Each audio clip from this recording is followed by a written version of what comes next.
अहो, ऐकलत का? उद्या गुढीपाडवा आहे आणि तुमचा कॉन्फरन्स कॉल अजून संपला नाहीये. हार आणायचाय, तोरण लावायचे, किती कामं बाकी आहेत. ठेवा बरं ते. अगे दीप्ती, तुला माहित आहे ना मार्च एंडिंग मध्ये किती कामं माझे पडलेले आहेत. हा? आणि सगळं तो ऑनलाईन ऑर्डर कर. ऑनलाईन मिळतंय ना सगळं. झोमॅटोवरून मागव ना तू, काय प्रॉब्लेम आहे त्यात? बरं झालं, मग उद्या पुरणपोळी पण ना ऑनलाईनच ऑर्डर करा. हा, नाहीतर मग त्याचा फोटो बघून ना सण साजरा करा. अरे बापरे, मॅडम लईच तापलेलं दिसत. बरं बोल, काय मदत हवी तुला? मदत नकोय हो, सोबत हवी. सण म्हणजे फक्त जेवण नसतं, आपण एकत्र मिळून ती गुढी उभी करतो आणि तेव्हाच त्या घराला घर पण येतं. अहो, आपली मुलं बघतात आपण काय करतोय, त्याशिवाय सांगा बरं त्यांना आपली संस्कृती कशी कळणार? हो ग, तू बरोबर बोलतेस.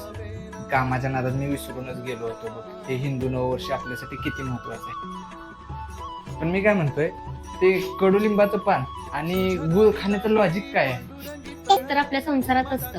घ्या, कधी माझं कडू बोलणं आणि तुमची गोड साथ दोन्ही मिळालं की कसं आयुष्य संतुलित राहतं. अरे वा, म्हणजे उद्या कडुलिंब खाताना मला तुझ्या ओरडण्याची आठवण येणार. गप्प बसा. अहो काय परत तेच? ठेवा बरं ते. आणि मार्केटला जाऊन झेंडूची फुलं आणि चाफ्याची फुलं घेऊन या, उद्यासाठी लागणार आहे. आणि हो, एक संकल्प करा. कसला संकल्प? सणाच्या दिवशी लॅपटॉपला सुट्टी आणि कुटुंबाला पूर्ण वेळ. समजलं? दंड ना दंड. उद्याची सकाळ फक्त आपल्या संस्कृतीची आणि आनंदाची. समजलं? तुला नवीन वर्षाच्या हार्दिक शुभेच्छा गृहलक्ष्मी. तुम्हाला पण शुभेच्छा. चला आता तयारी करायला लागूया. तांब्या कुठं आहे? हे काही